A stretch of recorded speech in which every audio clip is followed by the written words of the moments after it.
Hello viewers, তোমরা সবাই কেমন আছো? আশা করছি তোমরা সবাই ভালো আছো।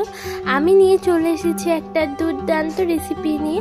আর এই দুর্দান্ত রেসিপিটা হলো কাঁচা আমের এই রেসিপিটা। আসলে এটা হলো আচার, আর এই গুড়ের আচারটা যে খেতে এত সুন্দর, না দেখলে আপনারা বিশ্বাসই করতে পারবেন না। এটা হলো আখের গুড়ের আচার, তবে এটা খেতে কিন্তু দুর্দান্ত হয়। টক মিষ্টি এই আচারটা বানাতে কিন্তু খুবই কম উপকরণ এবং খুবই কম সময় লাগে। তো প্রথমে আমি এইখানে নিয়ে নিয়েছি কাঁচা আম।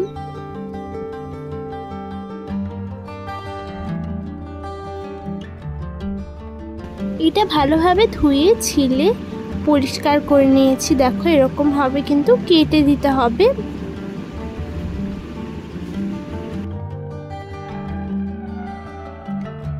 তো গ্যাস ওভেনে আমি দিয়ে দিয়েছি একটা কড়াই, এর মধ্যে দিয়ে দেবো ধনিয়া। তো আমি এখানে গোটা ধনিয়া নিয়ে নিয়েছি।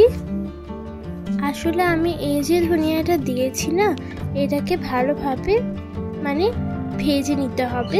এরপর আমি আর একটা কড়াই নিয়ে নিয়েছি, আর ধনিয়াটা কিন্তু আমি তুলে নিয়েছি। এরপর আমি এর মধ্যে দিয়ে দেবো শুকনো লঙ্কা 4টে দিয়ে দিয়েছি। এটাকে ভালোভাবে ভেজে নিচ্ছি।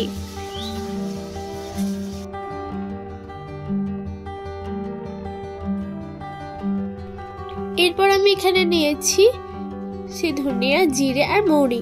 এটাকে ভালোভাবে এটার সঙ্গে ভেজে নিতে হবে।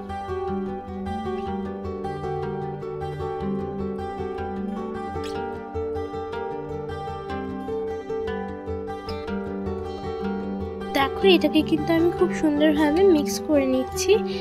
এরপর আর একটা কড়াই নিয়ে নিয়েছি, আর এর মধ্যে দিয়ে দিয়েছি সে আখের গুড়টাকে।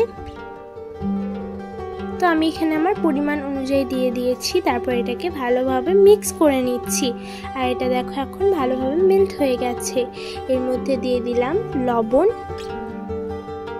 এরপর আমি এর মধ্যে সে কাঁচা আমটাকে দিয়ে দেবো। এরপর এটাকে ভালোভাবে কিছুক্ষণ ফুটিয়ে নিতে হবে। প্রায় 10-15 মিনিট তো ভালোভাবে ফোটাতেই হবে।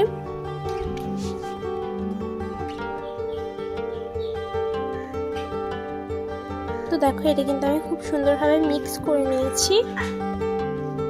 এরপর এটাকে ঢাকা দিয়ে রেখে দিতে হবে।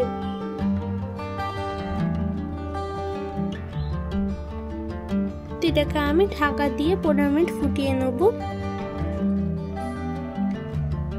আর এই দেখো এটা কিন্তু এখন থেকেই দেখতে খুব সুন্দর লাগছে। এটাকে ভালোভাবে মিক্স করে নিচ্ছি। এটা আমি খুব ভালোভাবে কিন্তু মিক্স করে নিয়েছি। তো এরকম ভাবেই ফুটিয়ে নিতে হবে। এটাকে কিছুক্ষণ ঢাকা দিয়ে ফুটিয়ে নেবো আরেকবার। আর এটা দেখো মনে হচ্ছে এটা কিন্তু রেডি হয়ে গেছে। দেখতে কিন্তু এটা দারুণ লাগছে। এটা এবার রেডি। এরপর আমি এর মধ্যে যে মশলাটা কুটে রেখেছিলাম সেই মশলাটাকে দিয়ে দিলাম। তারপর এটাকে ভালোভাবে মিক্স করে নিচ্ছি। এই গুড়ের আচারটা কিন্তু খেতে খুবই ভালো, অত্যন্ত টেস্টি। এই রেসিপিটা ছোট থেকে বড় কিন্তু সবাই খেতে চাইবে, এত সুন্দর এই রেসিপিটা। আর দেখো এটা রেডি হয়ে গেছে। তো দেখো দেখেই বোঝা যাচ্ছে যে এটা রেডি হয়ে গেছে। এরপর আমি এটাকে সার্ভ করে নেব। তো তার আগে কিন্তু ভালোভাবে আরেকবার মিক্স করে নিচ্ছি।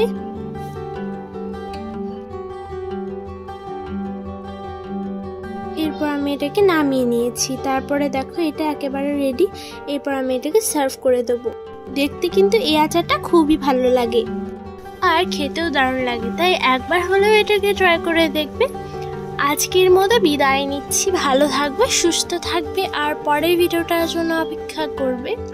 যারা যারা আমার চ্যানেলটাকে এখনো পর্যন্ত সাবস্ক্রাইব করেনি তারা অতি অবশ্যই আমার চ্যানেলটাকে সাবস্ক্রাইব করে নেবে এরকম নিত্য নতুন ভিডিও পাওয়ার জন্য।